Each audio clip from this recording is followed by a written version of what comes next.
આજે રવિવારે સાંજે તો બાકાજીકી બોલી ગઈ. પપ્પાને બહુ ભૂખ લાગી હતી ને પપ્પા મમ્મીને પૂછે હું બનાવવાની. ઘડિયાળની સામું જોતા જોતા ને મેં પૂછ્યું છોકરાઓને કે શું બનાવીશું. તો આ તો છોકરાનો વારો પડી ગયો, અમારી ઉપર આવ્યું. તો મમ્મી કાંઈ નક્કી ન કરી શકી, પપ્પાએ કે જવા દ્યો. તો હા, તો હવે જો એ ઊભા થયા છે કે ચલો અમે એક રાઉન્ડ મારી આવીએ. આ ખાવાનું શું બનાવવાનું એ તો કોઈ કહેતું નથી ને વળી બાય બાય. આ તો ઉપડા બાર ચક્કર લગાવવા. વાહ ભાઈ વાહ. હવે તમે ચેક કરી જાઓ રસોડામાં શું શું છે. આ ચાલવા ગયા હતા ને કાંઈક લઈને આવ્યા બીજું. જોઈએ જી હું લાવ્યા છે. તો જો કાચા કેળા લાવ્યા છે ને આલુ લાવ્યા છે. હા, અને અમેરિકન મકાઈ લાવ્યા છે, પણ આ વર્ષને તો છે ને ઠેલી આવે એટલે બધું જોઈ લે. એને ડોકા કાઢવા બહુ જોઈએ પાછું. હા, શું શું લાવ્યા છે જોવે ને.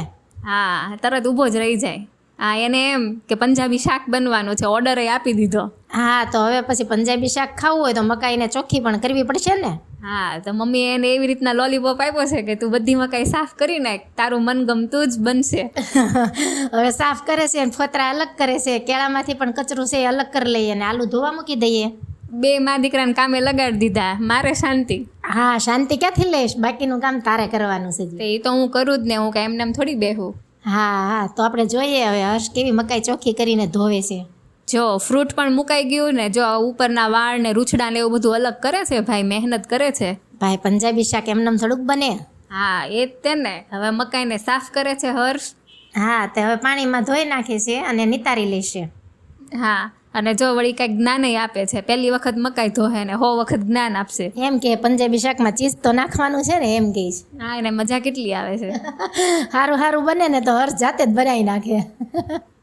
હા, જો મકાઈ ફોલે છે મમ્મી, પણ મને ગેરંટી છે મારી હાથમાં જ મકાઈ આવશે. હા, તો હવે બધી દાણા કાઢવાનું લેયર તું બતાય કેવી રીતે કાઢવા. હા, નહીંતર આખી રૂમ ભરી મૂકશે. તો જો આ દાણા ન ઉડે ને એના માટે 3 લેયરમાં મકાઈ કટ કરવાની. આ પહેલું લેયર અને આ વચ્ચે બીજું જાડું લેયર. અને હજી આ ડોડો છે ને આવી રીતના બધા ફેંકી દેતા હોય છે, પણ આમ નહીં ફેંકવાનો. આ રીતના ચપ્પુ કરીને ઘસીને આપણે કાઢવાનો. એનાથી રૂછડા પણ નથી આવતા અને દૂધ જેવો ચેવડો બને છે. હા, અને બફાઈ પણ જલ્દીથી જાય છે. હા, તો જો ડોડો ક્લીન થઈ ગયો છે અને પેનમાં તેલ મુકાઈ ગયું છે. ગરમ તેલમાં રાઈ, જીરું અને ચપટી હિંગ નાખીશું. બધી વસ્તુને આપણે ફૂટવા દેવાની છે. ગેસ છે એ લો ટુ મીડિયમ ફ્લેમ રાખીશું. હવે આ છીણેલી મકાઈ છે એને ઉમેરી દેવાની, ધીમા ગેસ ઉપર આપણે હલાવવાની છે.